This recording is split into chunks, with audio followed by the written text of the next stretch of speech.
জীবনের প্রত্যেকটা সময় মহামূল্যবান। জীবন থেকে হারিয়ে যাচ্ছে সময়গুলি। জীবনের উদ্দেশ্য কি? আনন্দ ফুর্তি, মজা মস্তি কি জীবনের উদ্দেশ্য? সবাই যদি আনন্দ ফুর্তিতে মেতে থাকে, কাজ না করে, তাহলে এই পৃথিবী অচল হয়ে পড়বে। সমাজে কিছু মানুষ কাজ করছে, পরিশ্রম করছে, দেশকে এগিয়ে নিয়ে যাচ্ছে বিধায় আনন্দ নামক জিনিসটা সমাজে এখনও রয়েছে।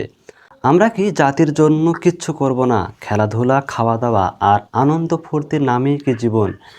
চার ভাইয়ের মধ্যে দুই ভাই কাজ করছে আর দুই ভাই আনন্দ ফুর্তি করছে। দুই ভাই কাজ করছে বিধায় অপর দুই ভাই আনন্দ ফুর্তি করতে পারছে।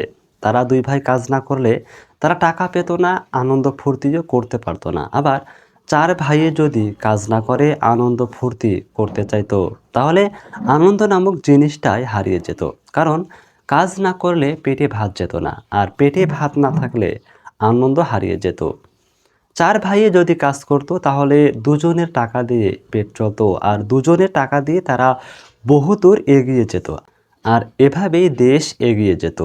অলস ব্যক্তিদের কারণে দেশের উন্নতি হচ্ছে না। যদি কোনো কাজ না পান, তবুও বসে বসে অন্যের কষ্টের টাকা না খেয়ে সকালে উঠে পরিশ্রম করুন, হাঁটাহাঁটি, ব্যায়াম ও শরীর চর্চা করুন।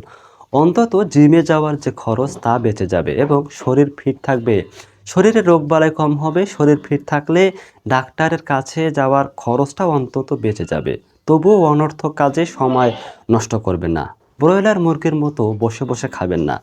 ব্রয়লার মুরগি বসে বসে খেলেও তাকে বিক্রি করে টাকা পাওয়া যায়, কিন্তু আপনাকে খাবার দিয়ে কোনো লাভ নেই। আপনি অলস ব্যক্তি, আপনার দাম ব্রয়লার মুরগির থেকেও কম। কারো জন্য উপকার করতে না পারলেও অন্তত কারো ক্ষতি করার চেষ্টা করবেন না।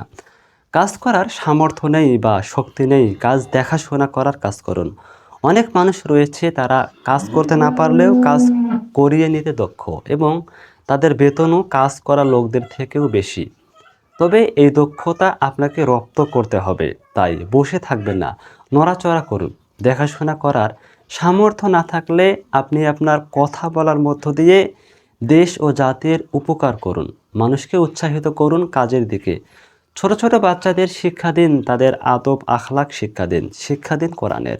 তাও যদি সামর্থ্য না থাকে বা অক্ষম হলে শুয়ে শুয়ে মহান আল্লাহর কাছে প্রার্থনা করুন। তাদের মতো হবেন না যারা সময় পেলেই মানুষের সমালোচনা, গীবত আর পরনিন্দা নিয়ে বসে। যারা আপনার সামনে অন্যের সমালোচনা করে, তাকে থামিয়ে দিন, কারণ সে অন্যের কাছেও আপনার নামে গীবত করবে। এটা তার স্বভাবগত।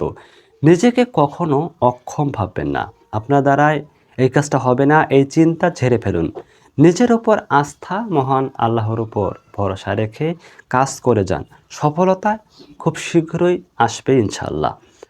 আমরা এই পৃথিবীতে কেউ থাকবো না, এমন কিছু করে যেতে হবে যেন মরার পরেও যেন মানুষ উপকৃত হতে পারে এবং মানুষের দোয়া আর ভালোবাসা যেন কবরে পৌঁছতে থাকে। ধন্যবাদ।